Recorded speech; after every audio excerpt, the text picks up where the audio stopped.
Assalamualaikum warahmatullahi wabarakatuh. Kembali lagi bersama saya Adnan di segmen Intip Bintoro, inspirasi dan tips ala Bintoro. Intip-intip, intip Intip terus. terus.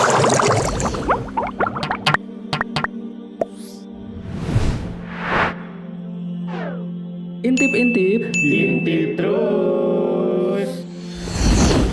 Pada kesempatan kali ini kita akan membahas tentang harga jasa desain rumah.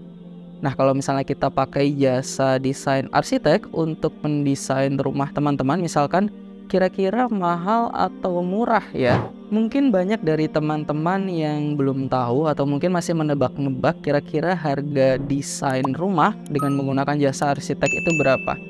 Dengan menggunakan jasa arsitek, teman-teman bisa mendapatkan banyak keuntungan.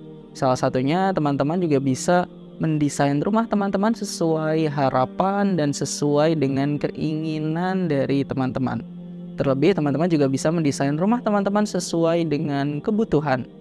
Tapi ada beberapa cara untuk kita mengetahui jasa biaya arsitek ya untuk mendesain rumah teman-teman. Cara perhitungan jasa arsitek yang pertama yaitu berdasarkan dari IAI. IAI ini juga dia yang sudah menentukan honor dari masing-masing arsitek. Jadi sudah ada patokan honornya atau biaya jasanya dari masing-masing arsiteknya. Teman-teman bisa dapatkan patokan tersebut di dalam satu tabel honorarium arsitek. Cara yang kedua yaitu dengan perhitungan luas bangunannya. Jadi jasa arsiteknya ini dikalikan dengan luas bangunan per meternya berapa.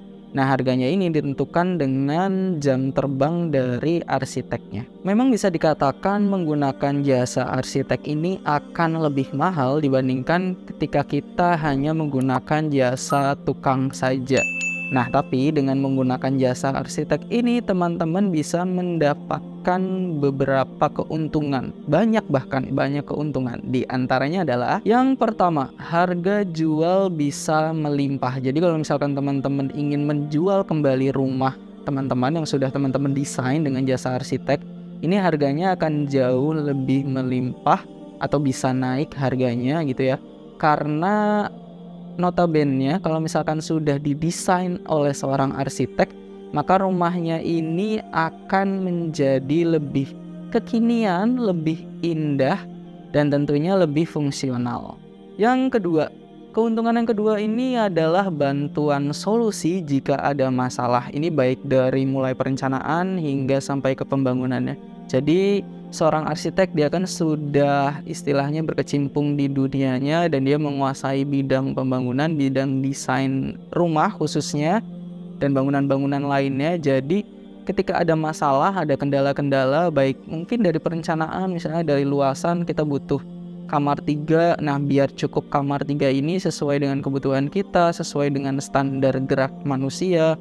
Itu kan arsitek sudah memahami kalau misalkan ada masalah-masalah tersebut, maka teman-teman akan mudah mendapatkan solusinya.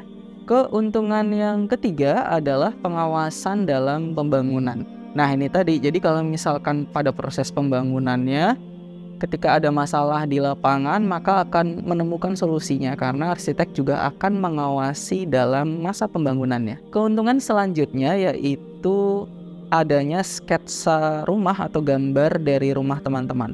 Baik itu gambar kerja yang bisa digunakan di lapangan oleh tukang. Jadi tukang mengacu pada gambar kerja yang sudah dibikin oleh arsitek sehingga pada masa pembangunannya sesuai dengan apa yang diharapkan, tidak ada miss-miss lagi karena patokannya satu yaitu di gambar kerjanya. Teman-teman juga bisa mendapatkan gambar 3D-nya sehingga teman-teman itu bisa membayangkan gitu sebelum dibangun itu teman-teman bisa membayangkan kira-kira hasil jadi rumah teman-teman ini akan seperti apa. Sehingga teman-teman bisa membayangkan kira-kira mengukur kira-kira ini sudah sesuai dengan keinginan dan kebutuhan dari teman-teman atau belum. Yang kelima yaitu adanya kemudahan untuk memilih material.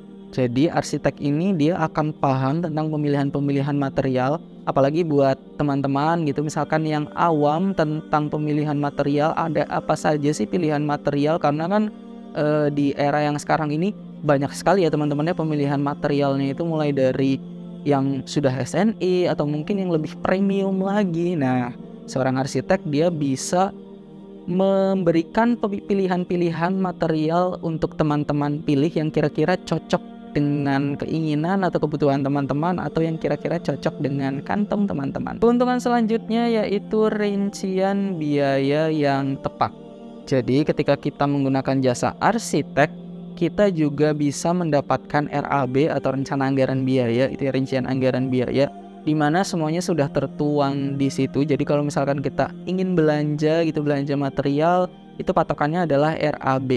Dan di dalam RAB ini sendiri sudah termasuk dengan anggaran tak terduga, sehingga kalau misalkan ada kenaikan harga ketika masa pembangunan itu sudah tercantum semua di dalam RAB, sehingga apa yang dikeluarkan itu menjadi terkendali. Itu dia teman-teman, kira-kira gambaran harga desain rumah kalau misalkan kita menggunakan jasa arsitek. Kalau misalkan teman-teman masih punya pertanyaan seputar renovasi, seputar desain mungkin, atau mungkin tips-tips lainnya, teman-teman bisa langsung tulis di kolom komentar di bawah. Jangan lupa untuk subscribe dan nyalakan lonceng notifikasi channel Bintoro Corp kalau teman-teman nggak pengen ketinggalan inspirasi-inspirasi dan tips-tips selanjutnya. Sampai jumpa di segmen Intip Bintoro selanjutnya. Intip terus. Terima kasih. Wassalamualaikum warahmatullahi wabarakatuh.